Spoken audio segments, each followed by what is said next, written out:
Now, let me tell you how to add more door sensors to the Wi-Fi doorbell hub. We added all the door sensors before shipment, so you don't need to add them again. But if you want to add more door sensors, you can follow the video instruction.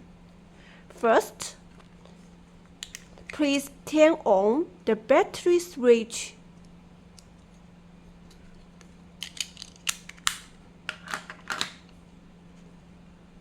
Click Accessories.